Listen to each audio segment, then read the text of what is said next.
Whew, happy Wednesday, everyone. Today is August the 10th, and this is your 2-minute-ish thought with your boy, John Redmon. Y'all, today's topic is I cannot. Y'all, I was 18 years old, and my mom kicked me out the house. She decided she wanted the house all to herself. And I was the last of the siblings to go. And she was like, get out! Go live with your grandmother. Learn how to be a man. I've taught you everything I know. It's time for you to go. Spread your wings. I was broken, but you know what? I look back now and it was the best move for all parties involved. For me, my grandmother, and my mother. And so I moved in and we were having a good time. I loved that woman. She was my best friend. And so I got a job at Oakland Scavenger. And I went to work every day. And one day, about 6 months in, my grandmother called me at work. And I'm like, what? Grandma, what's she? So I could pick, hey, Grandma, what's up? What's up? She was just like, Johnny. I was like, yeah, everything okay? She was like, I went into your room today. I was like, okay. And she was like, yeah. I was like, did you slip? Did you fall? Do you need me? She was like, no, I just went in there to tidy it up a little bit. You know, I love a clean room, and you were all junky and stuff. So, I was putting stuff away, and she was like, and I made your bed. I was like, okay. And she was like, and yeah, I found something underneath your bed. Oh, Lord Jesus, no, Lord Jesus, no. She was like, yes, I found those magazines, those special magazines underneath your bed. Now, you don't need to go underneath my bed to make my bed. I was so embarrassed, y'all. I was like, Grandmother, I am so. She was like, no, baby, that's fine. You know what she said? We all just want to look. Oh, my goodness. Y'all, it was statements like that caused me to embark on a journey of 25 years, a journey struggling with pornography, which eventually turned into a sexual addiction. Whew. You know what?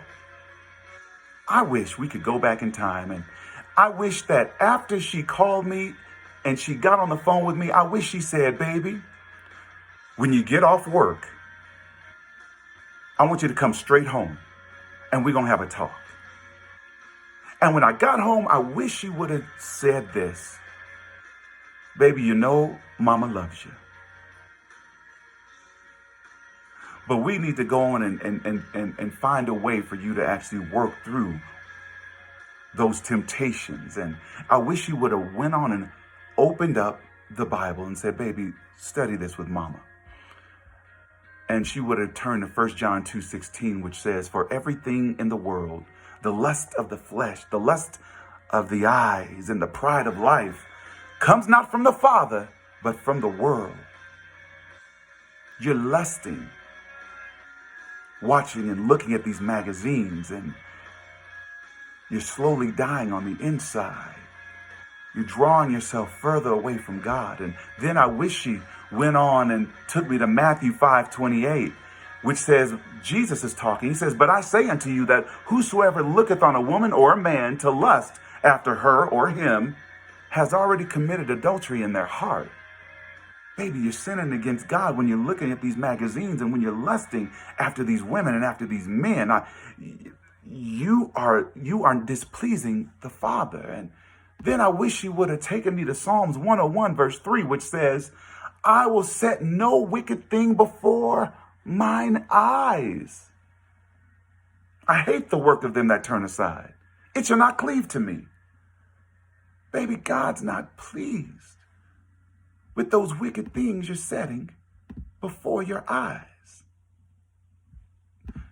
Then I wish you would have threw me up into the New Testament in James chapter 1, verses 14 and 15, and said, but every man is tempted, son. I know you're being tempted. I know you're young.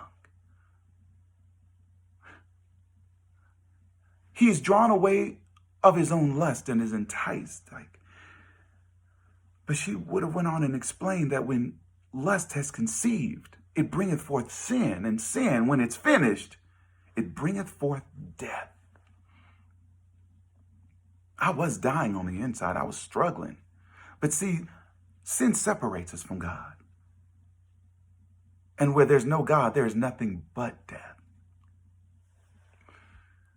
But then I wish he would have ended with this. Joshua 24:15. Baby, grandmother loves God, and this is a Christian household. And I love you, but I love God more. And so I'm going to end this as Joshua made his statement. Mother is going to make her statement. And I wish she would have said, baby, if it seems evil unto you to serve the Lord, then choose you this day whom you will serve. Whether the gods of your fathers served, who are on the other side of the flood, or the gods of the Amorites, in whose land you dwell. But baby, as for me and my house, as for this house, we will serve the Lord. And baby, we're going to press our way through whatever you're going through, fighting those temptations and those lusts, on our knees in Bible study and worship, singing psalms, hymns, and spiritual songs. We're going to encourage one another in the Lord. That's how we're going to make it through.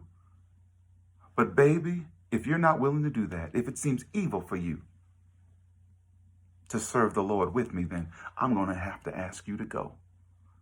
Because as for me and my house, we will serve the Lord. I wish she would have went on and made her stake, made her claim, put her foot down for holiness, for righteousness up in that household. That definitely would have helped me. So for parents, mothers and fathers, for those who are struggling, those who have homes, and those who have a say, including yourself, like, take a stand. Don't let sin just run rampant in your household and say, well, we're just men. Oh, it's okay. The guy's got to do what a guy's got to do. No, I'm going to need for you to take a stand. As Christians, we need to be making a stand in our homes, in our communities, among our neighborhood, in our churches, wherever we go, that as for me and my house, we will serve the Lord. Set no wicked thing before your eyes.